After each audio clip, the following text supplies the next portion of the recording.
moments in your life when you're like, oh, this thing I've been doing isn't working anymore. I got laid off from my job. And I know now, and I've been lucky enough to build a following to the point where I feel confident that I sort of, no matter where I go with it, I think, I can still, I can find, I can find ways to connect with people and make things that they're interested in, whether that's movie art, whether that's, I have this idea about like painting, airships. I've got this like whole thing about like making like skies and airships. Anyway, that's that's a whole What, other like sci-fi inspired airships or sci-fi or like fantasy or like I don't know, that's very Miyazaki. That's like seems very Miyazaki to me. Yeah. Only doing it in sort of my realistic style. Anyway, so that's this other kind of thing that I have as a backup plan in my head. Are you real quick? Are you sure you're Canadian? Because circumventing IP is the most American thing I've ever heard. I mean, that's true. But did you hear the way she says about? Oh, will you stop? That is the most. It's definitely not a boot. That is the most stereotypical thing that Americans have stopped on. I got to represent the. We're trying to, Southerners we're trying to treat our guests with respect here. Stop. I mean, even though I just implied she's American, so that might be worse. So, I wanted to ask, so like you're obviously like you go to conventions, your online presence, that's all marketing as an artist to get your work out there. You're also on a lot of podcasts and things like that. You're engaged with the fandom in general. Is that at this point part of your work? Or is that just geeking out with friends and new people? Like what, how does that play now into your adult life? Definitely. I mean, like I first and foremost am a fan, and the opportunities like that I've had in the last year to, I have been brought on to virtual Trek Con with the crew from the Seven Rule podcast. And I'm like a regular with them now. And that to me isn't about, I mean, yes, I'm aware of the fact that I'm, that I have this platform that I can promote myself, but it's, oh my gosh, it's so much more. I have plenty of opportunity to promote myself. I mean, I'm on like 5 different social media platforms. Like I'm just so happy to be able to hang out with these people who are amazing people, by the way. I'm also on another podcast, Nerdiest Prime. And it's just, like another little pocket of people who are just the most fun. And I get to talk about all of that stuff that, for those years that I was a fan in my basement without people to talk to about it, it's like this part of my brain has like lit up again that was sort of dormant for, like all of that trivia and stuff that I learned when I was like 13 and didn't have anyone to talk to about it. Like it's amazing. Like it's absolutely amazing. That's awesome. Have you, one of the things that Trevor and I talk about frequently is, Trevor, I don't want to speak for you, but like there is a fair bit of toxic fandom that Trevor goes down that dark hole I stay away from. Have you had that encountered at all? Or you luckily above that? I mean, have you had to deal with anything?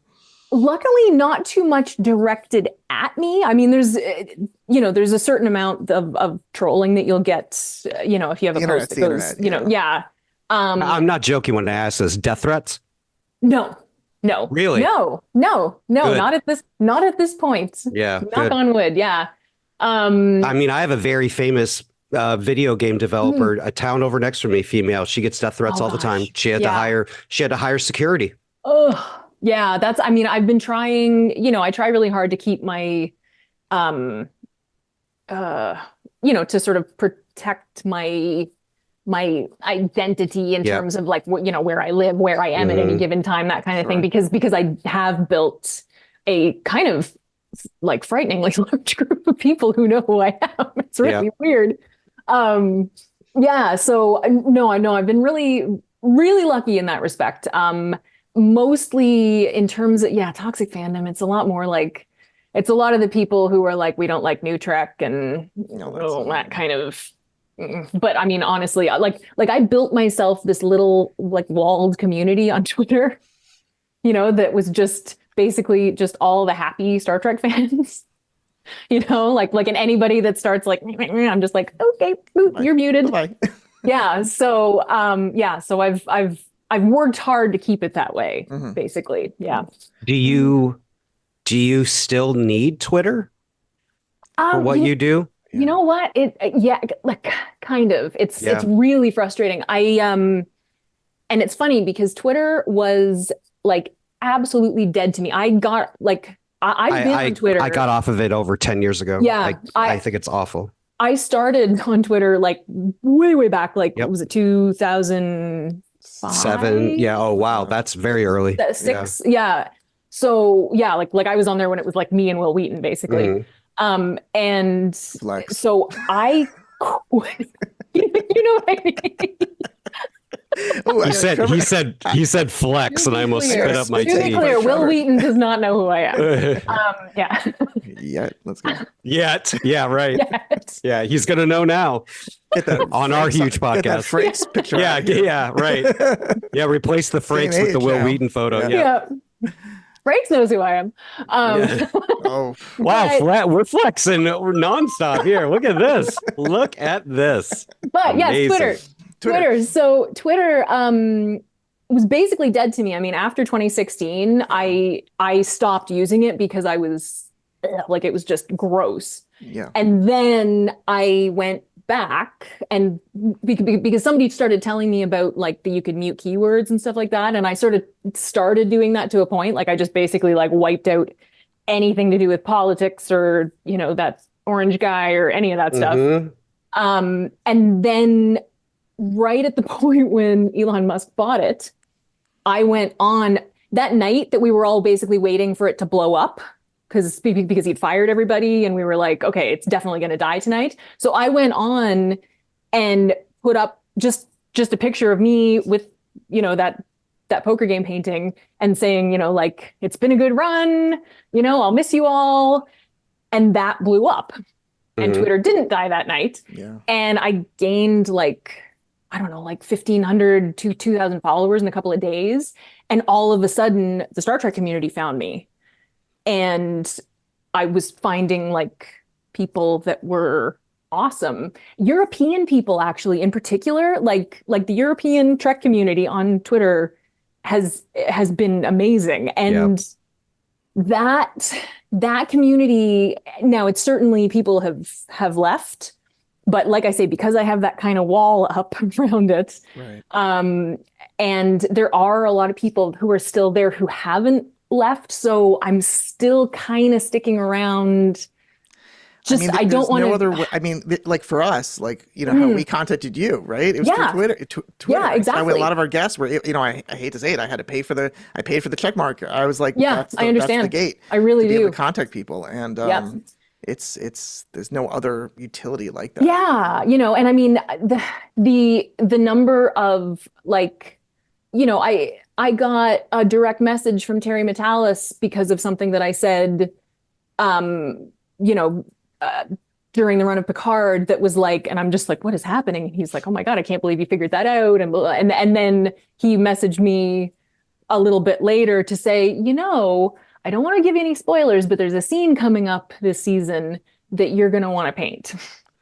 Wow. So yeah, like, and having all of these opportunities to interact with all these people, the creative team from Picard was so amazing through the run of the show in how active they were on Twitter. I mean, to their own detriment in a lot of cases, but like really, I mean, God, poor Terry. I feel like he went through the ringer there, but it, like I never would have sort of gotten, I think, to the point that I have without it. Mm-hmm. So it makes me not want to completely abandon everyone that I've, met and connected with there. So, but that said, I did just put up a post that's sort of getting some traction right now, and I'm finding more negativity on it than there was before. So I'm like, I have to do some spring cleaning, it looks like. So yeah, until the trolls completely take over, I'm going to stick around, but I'm not paying for it.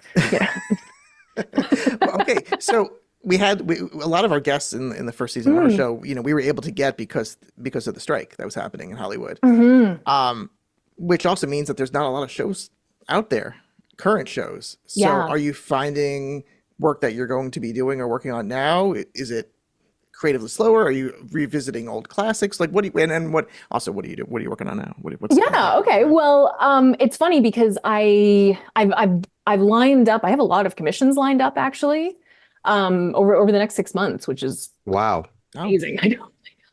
I know. Wow. Yeah, pipeline. so Nice. I have I kind of have like a mix of stuff. I'm actually one of the first ones that I'm doing. I'm repainting the Picard poker game for a fella in the UK who wanted it rectangular and wanted like a slightly different version of it. So, okay.